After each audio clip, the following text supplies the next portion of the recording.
Halo semuanya, selamat datang kembali di video analisa harian XAUUSD bersama Amandana. Dan ini adalah analisa harian XAUUSD pada hari ini tanggal 20 Juli 2026, hari Senin, yang dimana ini adalah minggu ketiga untuk di bulan Juli 2026. Seperti biasa, jika kalian semua suka dengan videonya, jangan lupa like dulu videonya, subscribe bagi belum subscribe, hidupkan lonceng, dan di-share ke yang lain. Oke. Bagaimana Piala Dunia semalam dan juga hari Sabtu ya? Wah, ini saya literally kan lebih suka Inggris ya. Di hari Sabtu itu asli drama kali dah ya. Saya juga heran itu kenapa bisa pergedel itu Inggrisnya, nggak ngerti saya juga ya. Padahal awalnya udah bagus gitu kan ya. Iya, di comeback sama Prancis berkili-berkili. Dan ya di hari barusan tadi pagi ya kan. Dan Spanyol yang menang ternyata. Dengan dramatis juga ternyata ya. Ternyata semifinal dan juga finalnya itu drama juga.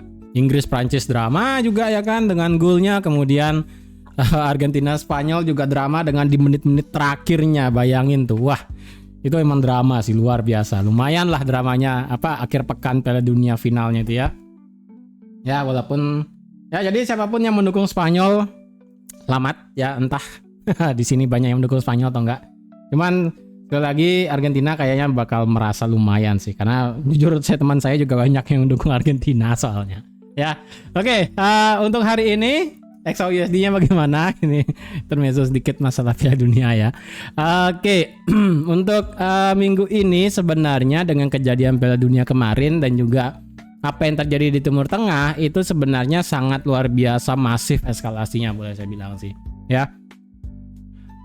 Nah di sini yang dimana tadi pagi ya itu kan Trump ke stadionnya ya kan, dan ini setelah balik dari stadion langsung ada bilang untuk masalah Iran di sini. Dan yes, ini bakal back to headline lagi masalah Timur Tengah.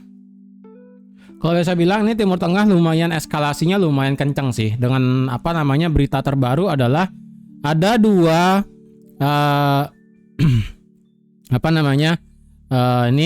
dua service member dari Amerika, lebih tepatnya kayak dua tentara lah bisa dibilang ya. Itu di ini ya kan. Dan di sini Amerika sedikit agak geram dengan dengan ininya kejadian dua membernya di sini, lumayan lah kan. Ya kan, yang membuat ini hari Sabtu Minggu juga membuat drama Timur Tengah lumayan kencang lagi ya. Kuwait, kemudian Israel juga mulai nyerang lagi ke Lebanon lagi, kemudian Iran juga semakin gencar lagi, kemudian untuk sementara ini sih Arab belum ada kena ya. Bahrain itu juga kena. Jadi bisa dibilang untuk yang belum memberikan statement apapun adalah Qatar dan juga Abu Dhabi. Masalah itulah ya. Masalah Iran yang diluncurkan masalah misil itu belum ada respon mereka, atau mungkin nggak ada ke sana. Karena target dari Iran itu kan adalah base dari Amerika yang ada di Kuwait dulu yang paling dekat. Cuman kalau yang di Arab, yang di Uni Emirat Arab, Qatar dan sebagainya itu sementara belum. Jadi cuma dua doang ya. Untuk sementara ini ya kan, yang ada di Bahrain dan juga di Kuwait. Itu doang sih, baru dua.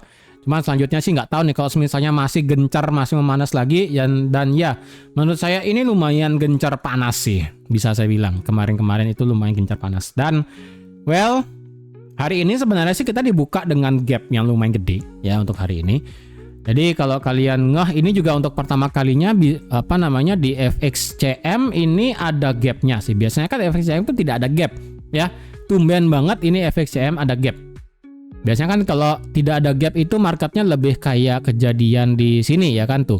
Kayak di 13 Juli ini kan langsung drop aja kenceng candlenya. Tapi untuk hari ini tumben FXCM ada gapnya. Untuk lebih clearnya sih sebenarnya di Oanda. Oanda di sini gapnya dari 41 lagi. 4017 dan ini barusan banget ya. 10 menit yang lalu marketnya sudah tutup gap sampai 4020. Intinya untuk hari ini gapnya di hari Jumat itu sudah gap hari Jumat. Gap yang pembukaan barusan banget, market buka gap down sedikit kemudian nge-spike naik dan sekarang sudah ketutup penuh. Jadi kalau dibilang berarti market hari ini sudah tutup gap secara sempurna ya. Terus kemana arah selanjutnya? Apakah akan kembali lagi back to bearish atau tidak? Sebenarnya sih di sini kita boleh saya bilang ya, minggu ini kita akan mendapatkan tutup di bawah 4.000. Ya. Minggu ini kita akan mendapatkan tutup di bawah 4.000 walaupun kita akan mendapatkan lumayan cukup drama pada minggu ini. Ya, menurut saya sih minggu ini akan terjadi kepastian bahwa kita akan tutup di bawah 4.000 secara weekly. Tentunya tidak dengan secara mulus, pastinya pasti akan ada drama. Ya, jadi kalau yang ingin tetap ambil posisi sell, ya tetap ada tetap bisa diambil ya kan. Ini yang kemarin di sini kalau ada yang ngambil sell nih pas banget ya.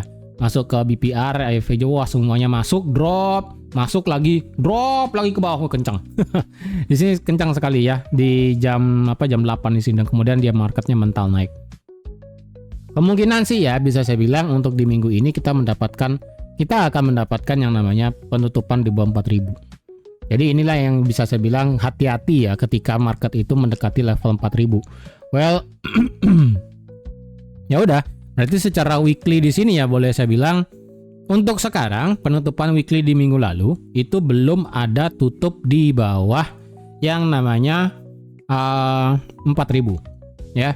Belum ada tutup di bawah 4.000. Tetapi menurut saya ini bakal menjadi breakout yang sangat lumayan. Sebenarnya di sini sudah mulai ada pertanda. Kenapa bisa saya bilang untuk di minggu ini kita bakal mendapatkan massive drop ya untuk masalah penutupan di bawah 4.000. Untuk yang boleh sorry, saya tadi habis sarapan ya.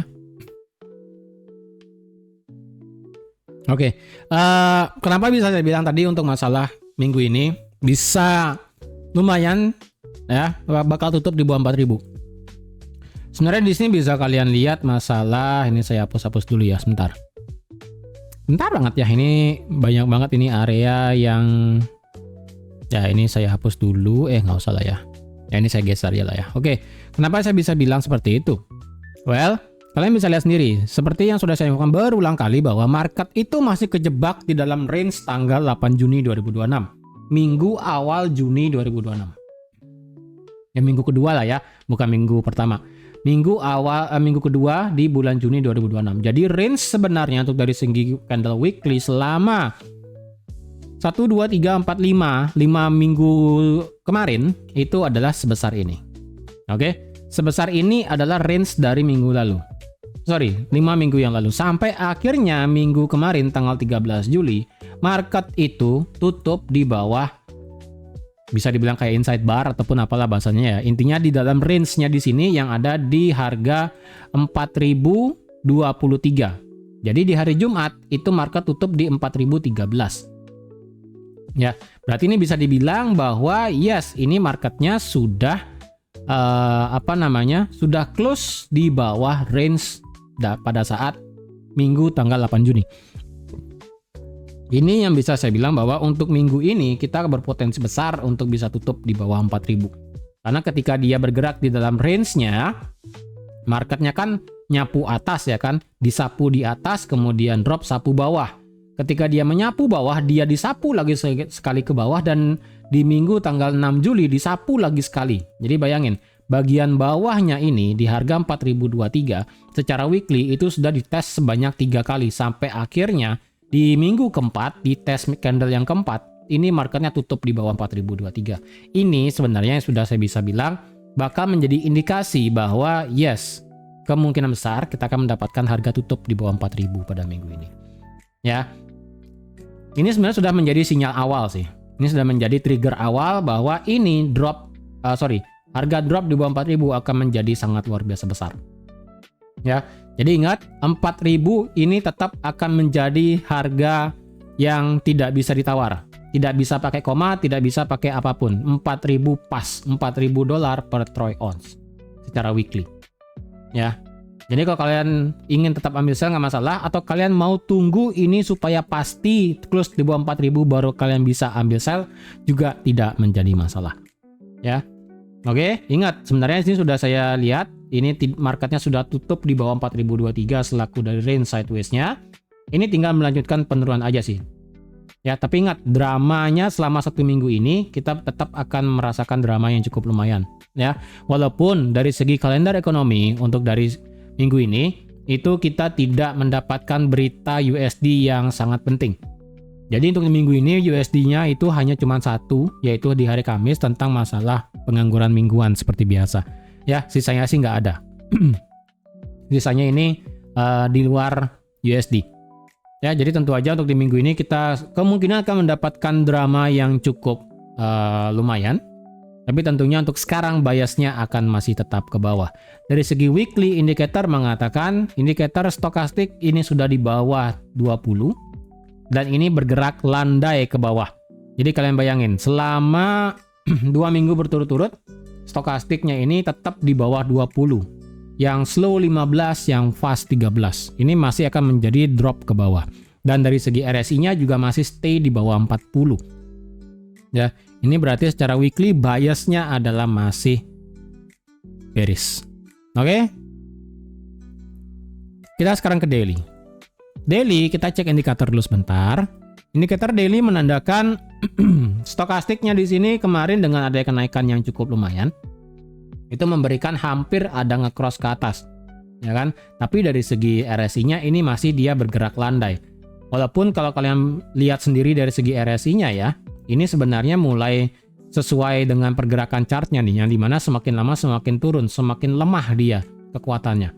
Jadi ini sebenarnya tinggal drop aja ke bawah sih untuk dari segi RSI-nya. Ya, ini dengan digabungkan dengan stokastik, ini seharusnya dia masih bisa ke bawah. Tapi ini kan mulai ada tanda-tanda penolakan ya kan. Tapi untuk hari ini kita perlu lihat, jika ini marketnya ditutup merah, maka ini akan tetap menukik ke bawah. Dan ini akan juga dikonfirmasi oleh daily RSI-nya yang kemungkinan akan masih drop di bawah 40. Ya. Kemudian dari segi candle.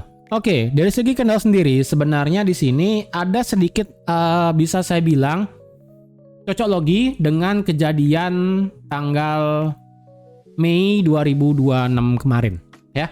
Ini hanya sebatas cocok logi ya.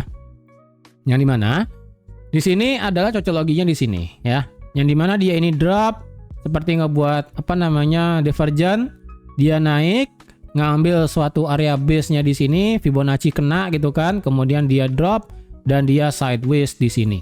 Sampai akhirnya dia membentur kepastian, baru dia drop di tanggal 5 Juni terus turun ke bawah, ya kan. Nah sekarang yang bisa saya bilang untuk masalah cocokologinya adalah ini juga sama, ya kan. Ini drop, dia seperti ngebuat divergent, naik, ngambil area base-nya dan juga kena area Fibonacci, dan ketika dia drop, dan ini sekarang dia kemungkinan akan membuat sideways. Oh, ini dia akan membuat sideways, ini akan sama seperti ini. Walaupun sekali lagi ya, ini tidak bisa persis 100% sama. Tapi pergerakannya kemungkinan akan bisa sama. Mungkin kisaran ya 70-80%, oke lah bisa sama ya. Jadi pergerakannya yang di sini kemungkinan akan terjadi dengan kondisi sekarang. Berarti kedepannya ini bakal sideways panjang dong. Mungkin ya kan, karena sekali lagi minggu ini kita tidak ada berita sebenarnya. Hanya mengandalkan masalah geopolitik dan juga dari segi price action dan juga dari segi bentuk candlestick dan juga sentimen market dari segi Timur Tengah seperti apa. Jadi bisa aja ini mengulang seperti kejadian satu di sini ya kan. Ini bisa jadi kejadian yang kedua lagi bisa sama. Oke. Yang penting ini saya infokan aja ya kan, kemungkinan ini bisa bergerak sama. Karena pergerakan sebelumnya itu mirip sih lumayan ya kan. Ini dia buat divergent naik dan turun. Divergent naik dan turun, itu doang sih ya. Oke, back to daily. Nah oke, daily ini tetaplah menjadi bearish, tidak berubah dan tidak bisa diganggu gugat ya. Dari segi bentuk candlenya berarti ini adalah low, lower high, lower low, lower high dan lower low. Sudah ada lower low yang baru, berarti ya udah ini marketnya kalau ditarik pakai Fibonacci pun secara internalnya ini kayaknya sudah kena. Coba ya. Dari sini sampai sini. Ini sudah kena 38,2. Ya, ini udah kena sih sebenarnya. Ya kan? Ini tinggal drop aja. Dan sekali lagi ya, dari segi daily kita sudah pernah tutup di bawah 4.000 kemarin dan ini sudah dijebol sebenarnya. Dan kalau kita ingin ambil sell di bawah daily bagaimana? Menurut saya sih kalau kalian ada yang ingin ambil sell di bawah daily, ya kan? Menurut saya itu akan telat sekali. Karena kalau dari segi daily sebenarnya angka yang cukup bagus dipakai ya, angka yang cukup bagus yang bisa dipakai dari segi daily itu secara historinya kurang worth it. Jadi kalau kita anggaplah pakai yang di sini sebelumnya ya, yang ada di kisaran harga 3970 secara daily. Memang kejadian kemarin di sini ketika dia drop retest jauh, kemudian dia drop ke bawah. Cuman jaraknya tidak worth it. Habis itu kemudian candle selanjutnya dia akan balik naik. Nah, kemudian candle-nya di sini drop tapi malah market di sini malah naik. Jadi nggak worth it ya. Jadi menurut saya kalau ada yang ingin ambil sell di bawah menunggu daily break di bawah itu menurut saya tidak begitu worth it. Ya, tidak begitu worth it menurut saya untuk dari segi daily. Oke, dari segi daily ini sebenarnya tidak ada yang bisa saya infokan apapun, ini masih sama aja ya kan. Untuk daily support resistance ini sebelumnya yang saya infokan di 4000 ya kan, di 3998 ini sudah pernah dijebol, dan kemudian ini juga marketnya sudah ngambil level 1 liquidity-nya ya kan yang di sini tuh. Oke, ini level 1 liquidity di 3960 sudah diambil dan dia langsung nge-spike naik tinggi. Udah sih ya. Ini berarti level 1 sudah kena, tinggal level terakhir dan ini adalah boss daily di 3940. Udah sih. Tinggal ini doang nih yang belum kena. Utang lagi sebiji ini belum kena ya. Oke. Dari segi daily ini tetaplah bearish. Jadi ya eksternalnya ya sekali lagi, internal adalah seperti itu, kemudian eksternalnya sekali lagi dia itu adalah yang membuat low belum pasti nih lower high-nya. Ya, jadi kalau dia melakukan boss di bawah 3940 baru kita akan mendapatkan yang namanya lower low. Jadi secara daily ini kita masih bergeraknya adalah low high, masih begini ya secara eksternal, secara swing besarnya. Oke, jadi harap diingat supaya nggak lupa gitu kan ya. Jadi ini roadmapnya masih sama ya, daily, kemudian H4. Oke, H4 kita ini nanti ya ketika harga sudah beneran break di bawah 4000, ini bagian atas-atasnya baru saya akan delete nanti. Oke, untuk sementara ini saya masih diamin aja dulu ya. Oke, kita ke H4. Nah, H4 ini bisa di tapi lumayan juga sih 200 pip ya. 3998 ini apa ya kemarin ya? Oh, ini daily ya? Oh, ini daily delete udah. H4. Oh, ini nggak bagus. Ini ya oke lah. Sebenarnya ya kalau kalian ingin ambil posisi di bawah, tidak perlu menunggu daily candle close. Cukup ada H4 di bawah 3970. Ya. Kalau mau lebih presisi adalah harga H4 bisa tutup di bawah 3964. Sekali lagi, ini dua zona ini ya. Ini nggak usah H1 deh, ini saya buat H4 aja lah semua ya. Jadi dari 3973 sampai 3964 ini adalah support valid. Mau kalian sebut demand, apapun lah sebutannya ya, terserah. Ini adalah support, bahasa simpelnya yang valid. Kalau ada body candle close di bawah 3964, oke?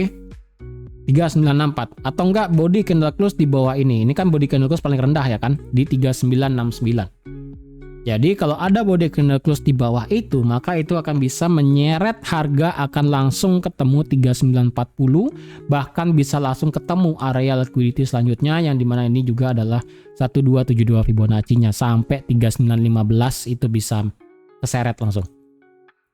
Ya, keseretnya dalam artian bisa langsung tegak lurus drop secara H4, tidak menunggu yang dimana retrace dulu H4 baru drop, kayaknya sih enggak. Ini kemungkinan akan menjadi tegak lurus.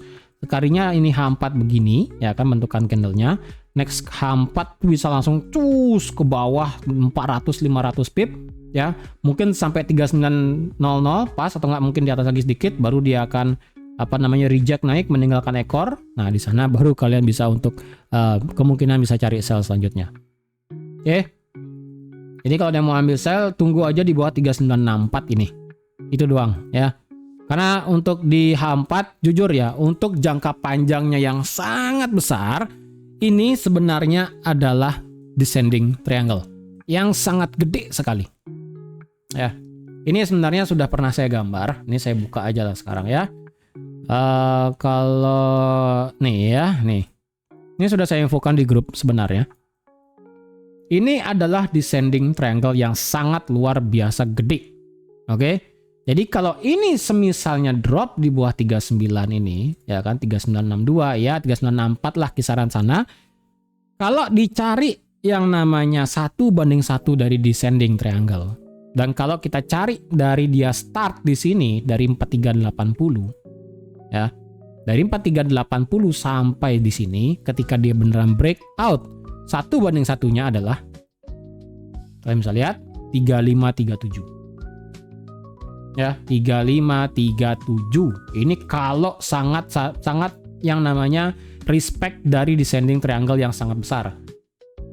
Tapi kalau semisalnya marketnya hanya merespect dari triangle yang kecil, ya, ini kan bentukannya gede. Bisa juga untuk bentuknya yang kecil. Kalau bentuknya kecil tuh ditarik dari sini, ya, dari 4203. Jadi kalau ditarik 1:1-nya dari sini ke sini, ya kan, kita copy paste target sampai mana?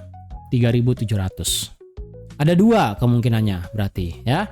Mau yang di sini atau yang di sini itu sama aja. Ya. Itu sama aja. Jadi mau yang besar, mau yang kecil ini akan bisa menjadi target selanjutnya jika H4-nya ini akan bisa drop di bawah 3960 tadi. Ya, 3964 ya kisaran sana lah. Oke, jadi harap dicatat nih ya kalau ada yang mau. Ini di bagian bawahnya adalah ini di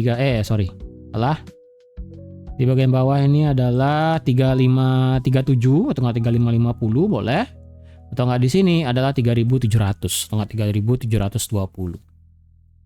Nah, ini sebenarnya tinggal menunggu break ke bawah ngehantem sih. Tapi apakah akan berjalan mulus tegak lurus ke bawah? Kayaknya sih enggak sih ya. Karena kalau sampai dia tegak lurus beneran drop ke bawah, mungkin itu adalah ada faktornya, ada triggernya, ada pemicunya, ada kejadian mungkin news yang tiba-tiba keluar, mungkin geopolitik yang tiba-tiba memanas ekstrim, atau enggak tiba-tiba hawkish the Fed, nggak tahu lah ya, nggak tahu. Atau mungkin menunggu sampai bulan depan, yang dimana NFP bulan depan tiba-tiba itu jebret 100.000, wah itu bisa.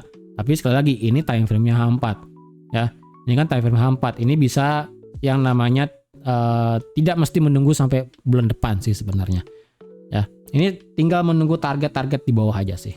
Oke, jadi harap diingat tuh target-targetnya ya kan, karena saya akan balik lagi ke sini. Oke, H4 itu masih sama ya kan, ini H4 masih bearish, tidak berubah.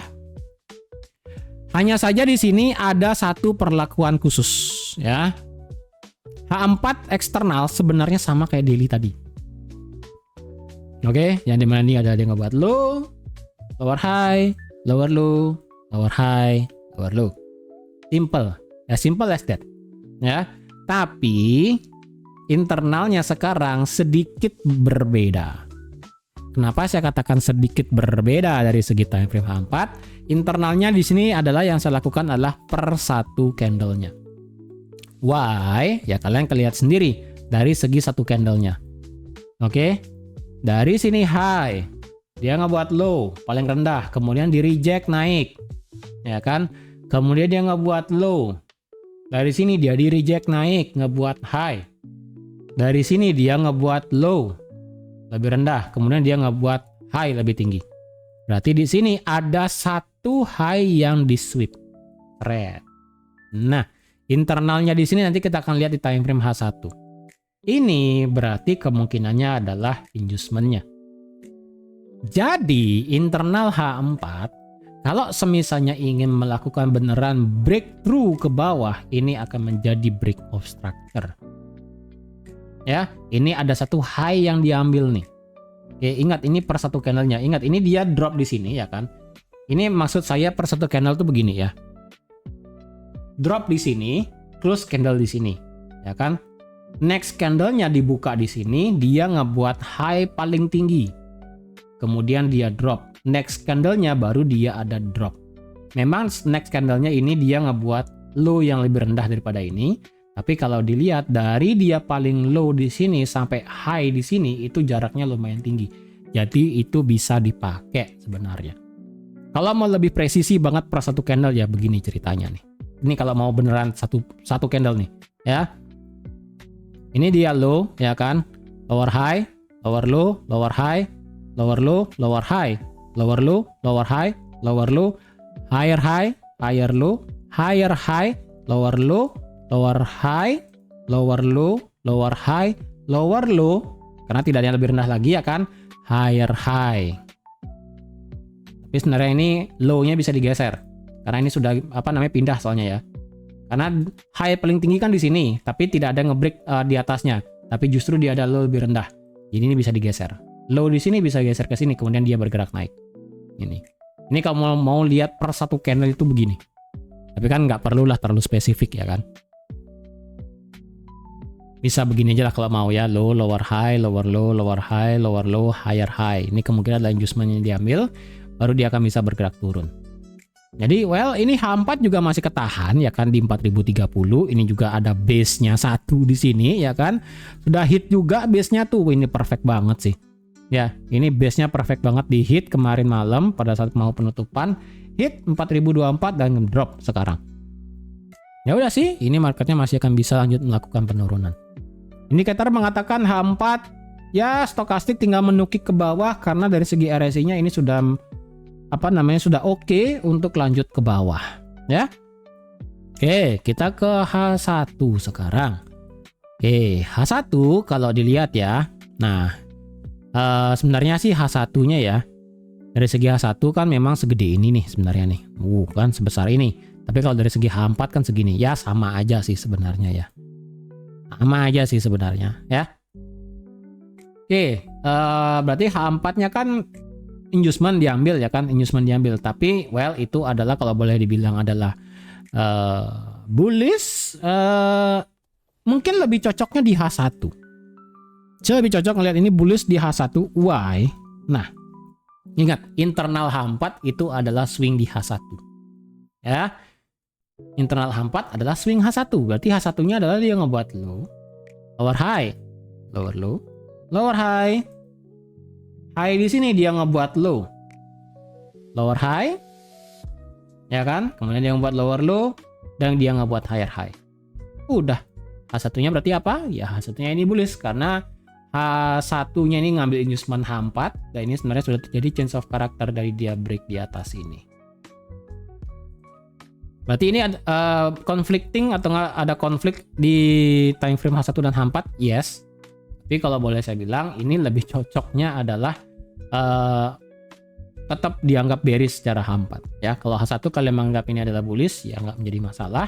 Berarti H1 selama dia tidak break di bawah 3959 kalian menganggap ini bullish ya tidak menjadi masalah. Ya. Kalau kita breakdown lagi di H4, kapan H4 ini akan menjadi bullish? H4 hanya akan menjadi bullish jika market di atas 4080. Karena ingat, H4-nya sebenarnya adalah dia membuat low, lower high, dan lower low. Ini adalah swing validnya. Ya, jadi selama dia masih di bawah 4080, H4 masih akan bearish. Ini swing kecilnya hanyalah sebatas inducement doang. Oke, dan itu sudah diambil ya, tinggal menunggu kepastian ya kan. Jadi bos di sini itu bisa berlaku dua. Bisa bos, bisa change of character tergantung time frame yang kalian lihat. Kalau kalian ngelihatnya H4 tentunya ini adalah bos. Kalau kalian ngelihatnya H1 ini adalah change of character. As simple as that. Ya. Kalau kalian ingin ambil sell bagaimana? Ya secara simpelnya tanpa menunggu terjadi breakout structure ataupun change of character di sini. Misalnya kalau terlalu jauh ya kan. Ya secara historis sih di sini 3993 ya. Market ya ini bisa tutup di bawah 3993 atau enggak minimal di 3990 secara H4. Retest, konfirmasi, nanti kalian bisa cari sell target sampai mana. Ya karena ini liquidity sudah diambil ya kan di 3960, next liquidity lah kalian pakai nih ya di 3940 bisa sampai sini. Oh enggak ya jauhin sekalian sampai sini juga boleh ya, nggak masalah. Kalau versi H1 bagaimana? Kalau versi H1 ya mau nggak mau kalian wajib yang namanya menunggu change of character dulu ke bawah. Kalau sudah change of character ke bawah ya baru kalian bisa cari sell gitu sih. Ya jadi untuk sekarang kalau kalian mau entry di H1 sabar dulu. Karena untuk sekarang ini H1-nya ini masih tegak lurus ya. Karena H1 pergerakan dari semalam ini masih tegak lurus naik soalnya.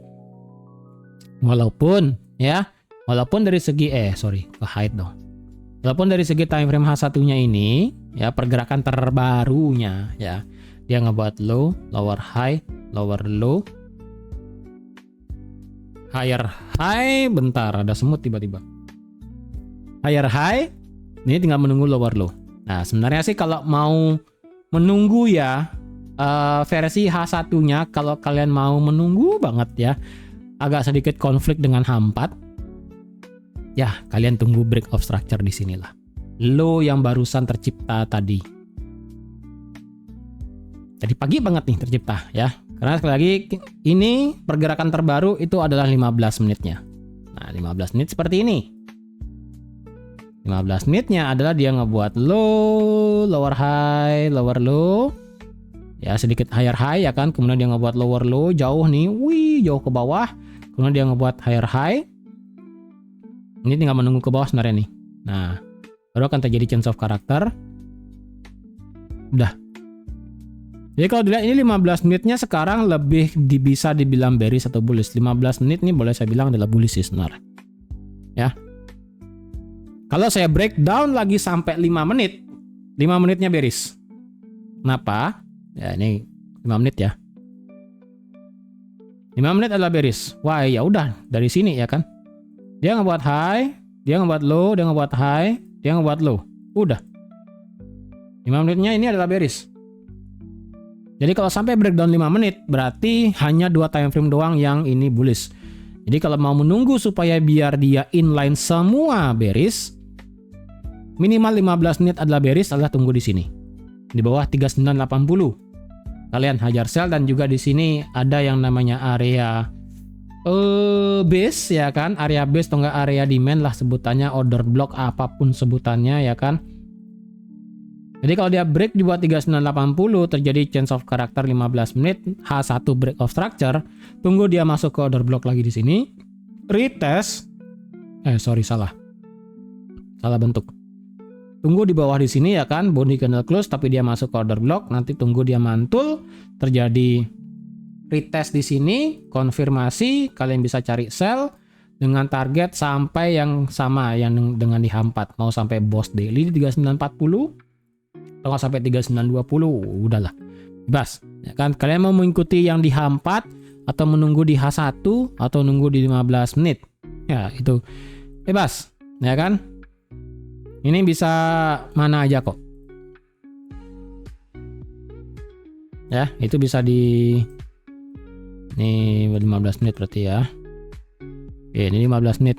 Ini H4 ya kan? Mau nunggu H4, tunggu di bawah 3993. Mau nunggu di H1, tunggu di bawah, buset kayak iklan banget saya ini. Mau nunggu di H1, tunggu di bawah 3982 supaya internalnya ini ngebuat apa namanya? Low, lower high, lower low, higher high, dan lower low lagi yang baru. Itu.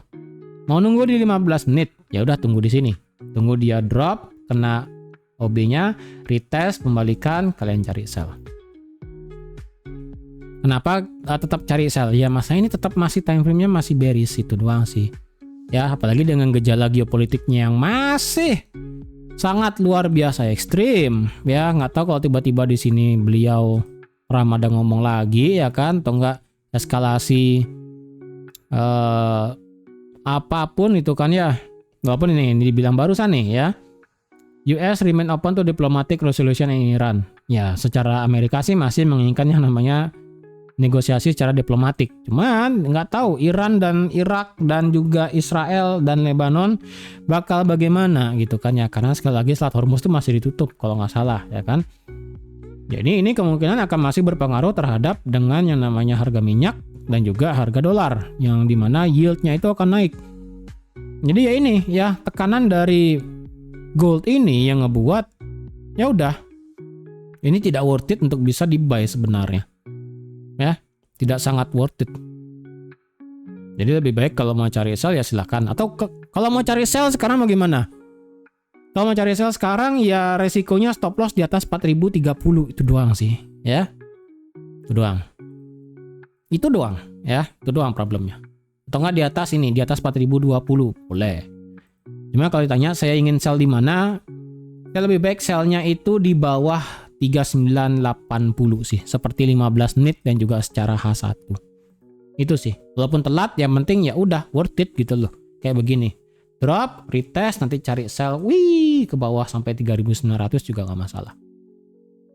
Gitu sih. Oke, jadi sekian dulu untuk analisa XAUSD pada hari ini. Ingat ya, ini market hari Senin baru buka dan juga di sini geopolitik juga masih sangat panas lagi.